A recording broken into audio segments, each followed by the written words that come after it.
Votre présence aujourd'hui atteste de notre engagement conjoint à soutenir Haïti et sa population pour lui permettre de bâtir un avenir de stabilité, de prospérité, de sécurité. L'histoire d'Haïti reflète tout ce que l'humain a de courageux, tout comme l'ampleur de l'adversité. Nous sommes là face à un peuple qui est sorti de l'esclavage pour obtenir son indépendance, aspirant à la liberté. Et nous inspirons toutes et tous. Et pourtant, cela est paradoxal, des décennies durant, les promesses de ce triomphe ont été sapées par la trahison, des revers multiples et de graves conséquences d'un héritage douloureux. Des années durant, le peuple haïtien n'a eu de cesse de demander à la communauté internationale d'être solidaire, de l'aider à surmonter ses difficultés. Bien trop souvent, ces appels n'ont pas été suivis d'effet. Ou alors le soutien accordé a été hésitant, inadéquat. Lorsque le gouvernement et le peuple du Kenya ont entendu les demandes des autorités haïtiennes, il s'agissait de rejoindre un effort mondial, multinational, faisant fond sur les décennies d'expérience que nous avons accumulées en matière de mission de maintien de la paix de par le monde. Nous avons pris part à 46 de ces opérations dans le monde entier. Nous avons donc décidé d'entendre cet appel et proposé de mener ces efforts. Nous nous sommes engagés à déployer des forces de police kenyanes pour lutter contre la menace découlant de la violence des gangs à Port-au-Prince et ailleurs dans le pays. Par conséquent, nous nous félicitons de la résolution 2699, en vertu de laquelle le Conseil de sécurité a autorisé le déploiement de la mission multinationale d'appui à la sécurité en Haïti, avec le Kenya à sa tête. Le 25 juin 2025, le premier contingent de 200 officiers de police kenyans sont arrivés à Port-au-Prince. La tâche qui leur était alors confiée semblait, pour certains, impossible à réaliser. Aujourd'hui, la mission en Haïti est dotée de 988 membres de police, dont 735 viennent du Kenya, 150 viennent du Guatemala, 78 viennent d'El Salvador, 23 de Jamaïque, 3 des Bahamas et 1 du Canada. Excellence. Dans quelques jours, le Conseil de sécurité des Nations unies prendra une décision essentielle sur la mission appelée à succéder à la MMAS. Par conséquent, il me semble judicieux de partager ici notre expérience, d'évoquer les succès engrangés, les difficultés rencontrées et les enseignements que nous avons tirés sur les 15 mois de présence dans le pays à la tête de la mission. L'année dernière, à la même époque, je me suis rendue à Port-au-Prince pour y prendre connaissance de première main de la situation sur le terrain. J'ai eu l'insigne privilège alors de prendre langue avec les représentants du Conseil présidentiel de transition, avec les pays partenaires, ainsi qu'avec le personnel de la mission. De cette visite historique est née ma conviction, sans l'ombre d'un doute, que, en effet, la mission en Haïti a bien été possible. Elle reste possible. Permettez-moi de replacer les choses dans leur contexte. Lorsque nous sommes arrivés en Haïti, l'aéroport était entouré par les gangs. Nombreux sont ceux qui estimaient alors dangereux d'utiliser l'aéroport. Aujourd'hui, l'aéroport fonctionne parfaitement. Nous accueillons des vols commerciaux, des passagers arrivent, tout comme du cargo. Nous avons repoussé les bandes de l'aéroport et l'aéroport est aujourd'hui bien plus sûr qu'il ne l'était. Le palais présidentiel était assiégé. Aujourd'hui, le conseil présidentiel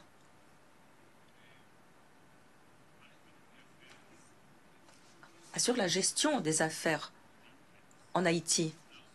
Les locaux ont été sécurisés par nos forces. Troisièmement, le quartier général de la police, le centre de formation de la police,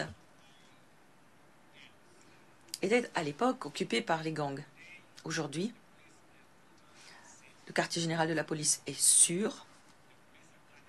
L'académie de police fonctionne. De fait, 750 officiers de police viennent de décrocher leur diplôme, alors qu'initialement, ces locaux abritaient des gangs. Comme vous l'aurez constaté dans la vidéo qui vous a été montrée, les voies d'accès à la plupart des bidonvilles étaient bloquées par les gangs. Les gangs qui imposaient des péages, qui taxaient les passagers. Aujourd'hui, les routes sont ouvertes et les conditions de sécurité le long de ces routes sont toujours plus sûres.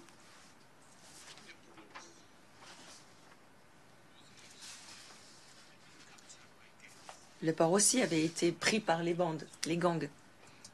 Aujourd'hui, le port est opérationnel.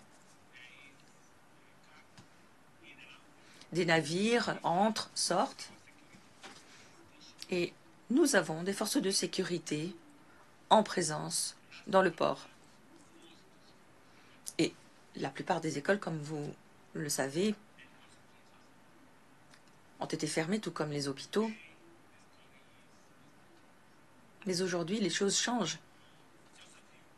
Il y a quelques semaines de cela, des cérémonies de remise de diplômes ont eu lieu dans des écoles. Nombre de célébrations ont été organisées. Et certains hôpitaux ont repris vie. Je dois ici féliciter le gouvernement haïtien pour sa coopération avec la mission. Sans cette coopération, il eût été bien plus difficile de faire ce que nous avons pu faire. J'aimerais aussi mentionner la direction de la police haïtienne, qui a été extrêmement utile, qui a beaucoup collaboré avec la mission dans le cadre des efforts que nous avons déployés. Cependant, je me dois de dire aussi que nous n'opérons qu'à 40% de nos capacités. Dans un premier temps, l'on escomptait le déploiement de 2500 membres des forces de sécurité. Malheureusement, ce ne fut pas le cas. On s'attendait aussi à des multiplicateurs de force, de véhicules blindés de transport de troupes. Nous espérions bénéficier de suffisamment de soutien logistique pour pouvoir assurer le succès de la mission. Je dois féliciter les États-Unis qui ont mis à notre disposition des véhicules et autres, mais malheureusement, il s'agissait pour la plupart de véhicules d'occasion qui ont eu des problèmes. Des pannes ont été constatées et en cas de panne, notre personnel s'est trouvé menacé. Mais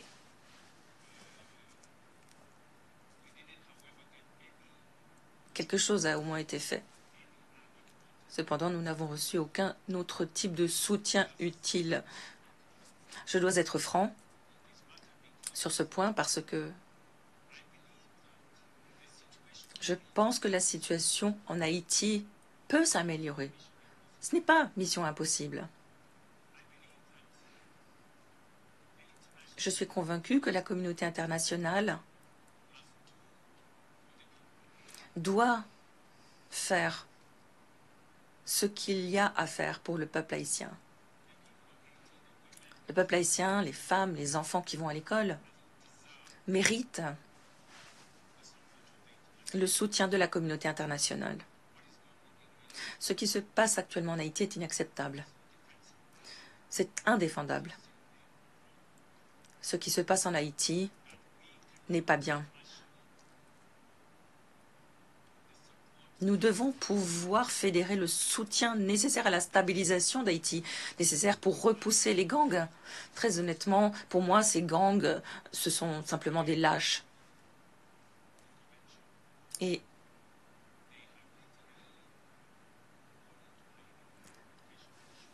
ils n'ont guère lutté lorsque nous sommes intervenus. Ils sont allés se cacher. Donc, je me suis dit qu'il me fallait utiliser cette séance pour attirer l'attention de la communauté internationale sur le fait que la situation en Haïti peut et doit s'améliorer. Nous pouvons régler le problème. Je suis heureux de pouvoir maintenant discuter de la mission appelée à succéder à la MMAS. Je me suis dit qu'il serait bon, ici, de vous donner une idée de la forme que pourrait prendre cette mission pour qu'elle soit couronnée de succès. En effet, si nous ne corrigeons pas les erreurs du passé, il est fort probable que nous échouions. Si nous envoyons une autre équipe chargée de la sécurité en Haïti, son mandat doit être clair. Nous devons être particulièrement au clair sur les objectifs visés. Deuxièmement, nous avons besoin de ressources prévisibles. On ne peut pas avancer à tâtons sans savoir vraiment ce qui nous attend. On ne peut pas dépendre de la charité, du bon vouloir des entités concernées. Nous ne pouvons pas attendre qu'elles décident de nous accorder leur attention. Non, les financements doivent être prévisibles. Si nous voulons vraiment, sérieusement, régler la question. Et je ne vois pas pourquoi on ne pourrait pas être sérieux. Le peuple haïtien est peut-être d'ascendance africaine, mais pour l'amour de Dieu, il s'agit de membres de notre famille humaine, comme nous. Le peuple haïtien mérite autant que nous, pas moins. Troisièmement, je pense, sincèrement, que le soutien logistique indispensable doit nous être alloué pour que la mission soit un succès. Un exemple. Nous souhaitions constituer 12 postes avancés sur un territoire que nous avons repris aux gangs. L'objectif était de détacher les forces de sécurité pour que les gangs ne reprennent pas ces territoires, mais cela n'a pas été possible. Faute de soutien logistique suffisant.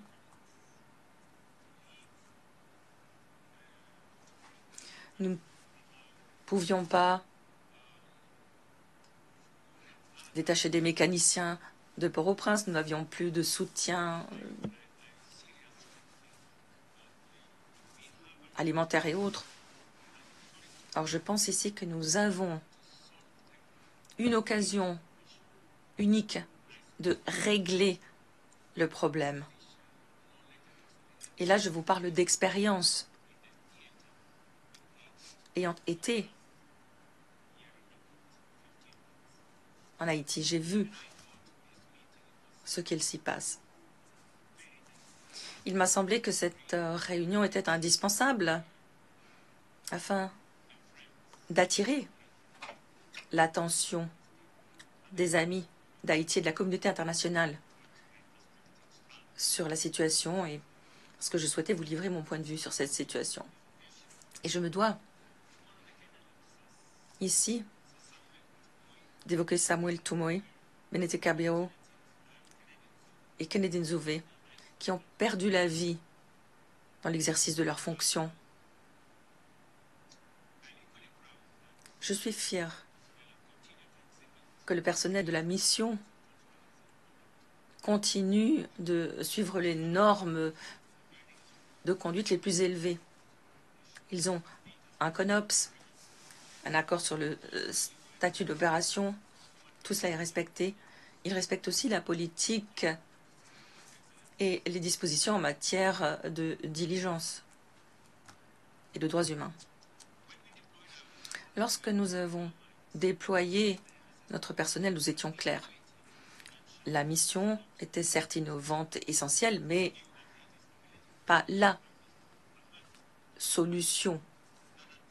Seule une approche multiforme, touchant à tous les aspects du problème, pourrait régler le problème. Donc, la mission a travaillé en étroite collaboration avec le Bureau intégré des Nations Unies en Haïti, avec l'équipe de pays des Nations Unies et avec le gouvernement haïtien. Je conclurai en disant à quel point je suis reconnaissant du soutien fourni par les dirigeants haïtiens, notamment les membres du Conseil présidentiel de transition.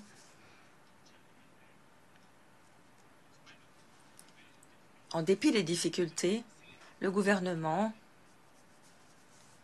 a toujours soutenu notre mission, a facilité son travail et je puis dire sans l'ombre d'un doute que ce que nous avons fait est trop souvent minimisé. Lorsque le premier contingent est arrivé à Port-au-Prince, rares étaient ceux qui auraient imaginé qu'un Boeing 787 pourrait atterrir un jour sans risque d'être abattu. Je tiens à féliciter tous les pays, tous les amis qui nous ont aidés à faire ce que nous avons fait en Haïti. Je me réjouis de prendre part à la transition dès que nous nous serons mis d'accord sur la mission à venir. S'il est une chose que ne fera pas le Kenya, c'est tourner le dos à Haïti et quitter le pays à la hâte. Non. Parce qu'en dernière analyse,